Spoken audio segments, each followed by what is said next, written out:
Kembali lagi bersama saya Prawito Hudoro di channel prawito.com.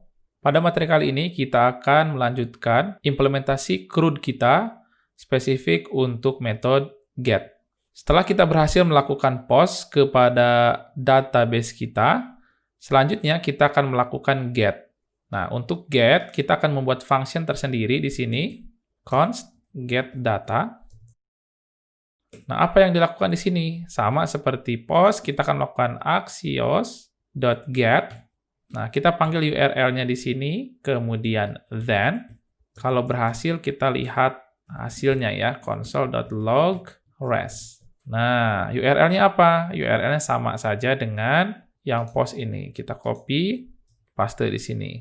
Nah, get data ini fungsinya dipanggil oleh siapa? Nah, yang terbaik adalah ketika aplikasi itu masuk, kita akan panggil get data ini menggunakan use effect.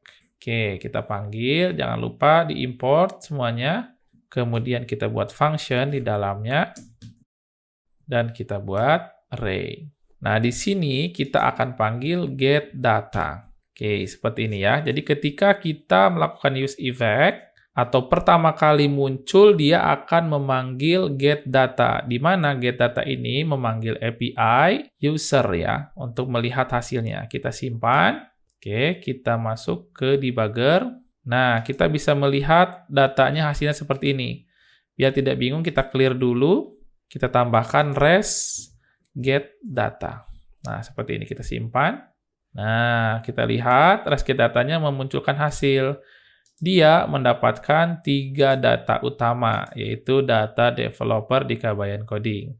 Nah, selanjutnya setelah kita memiliki ini semua, kita akan masukkan dia ke dalam UI yang telah kita miliki. Nah, caranya adalah kita perlu membuat komponen item ini menjadi dinamis. Kita tambahkan props ya. Pertama, avatarnya, kita memerlukan email yang dinamis di sini ya. Berarti kita akan ubah dia menjadi sebuah string yang bisa dinamis menggunakan backtick. Ingat ya, bukan petik biasa, tapi backtick, yaitu petik yang miring ke kiri ya. Nah, kita paste di sini untuk link yang tadi, namun ini kita akan ganti emailnya menggunakan avatar. Nah, jadi nanti kita akan membuat props avatar. Yang pertama itu avatar, propsnya. Kemudian yang kedua, propsnya itu name, kemudian email, dan yang terakhir bidang. Nah, ini props yang kita perlukan. Ada name, email, dan juga bidang. Oh iya, untuk avatar ini tidak kita perlukan, karena dari URL ini kita hanya memerlukan email. Nah, avatar ini bisa kita ganti menjadi email. Oke.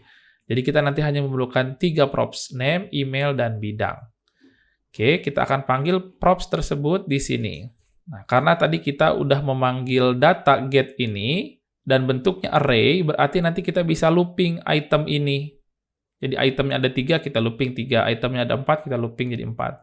Caranya, kita buat state dulu di atas. Mungkin kita buat users. Set users. Nah, use state.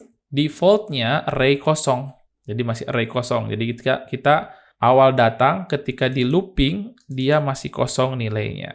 Nah, kita coba sampel di sini. User.map. Nah, per masing-masing mappingnya kita sebut user. Apa yang dilakukan di sini? Kita return item ini. Oke, kita remove. Nah, karena nanti isi dari item ini harus ada props name, kemudian email, kemudian bidang. Nah, ini datanya dari mana? Datanya didapat dari value user dari masing-masing objek array kita.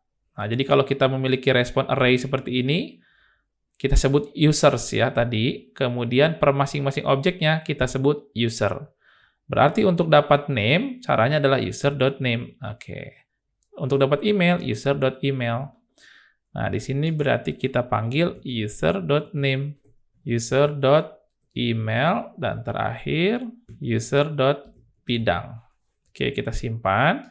Oke, setelah disimpan, datanya tidak muncul di sini. Kenapa? Karena begitu pertama kali di load, yang dimunculin adalah array kosong. kita belum mengganti users array kosong ini menjadi data dari hasil get kita. Caranya set user di dalam get di sini. Oke, kita isi dengan res.data gitu ya. Jangan res aja.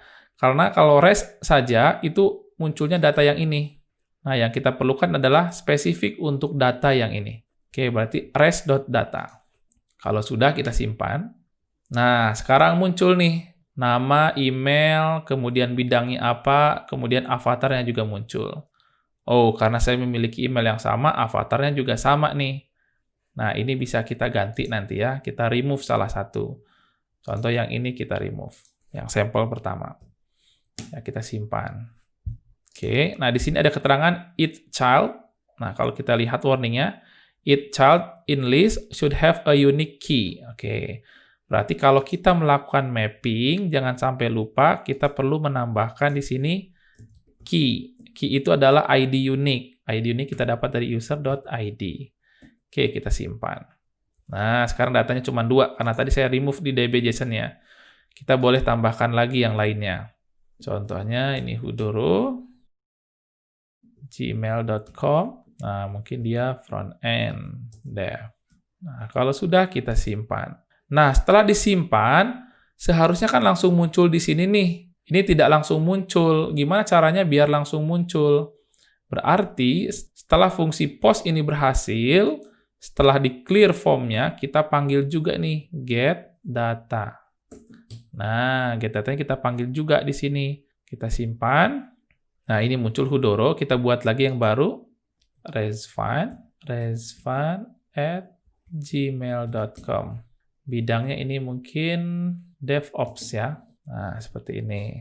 Ketika kita klik simpan, ininya kita clear dan dia langsung get data. Nah, ini sudah berhasil nih kita post, kita create, kemudian kita get datanya, sehingga real time dia langsung mengambil datanya. Oke, ini sudah berhasil kita get. Oke, demikianlah proses untuk melakukan get data atau read data dari API kita. Semoga bermanfaat.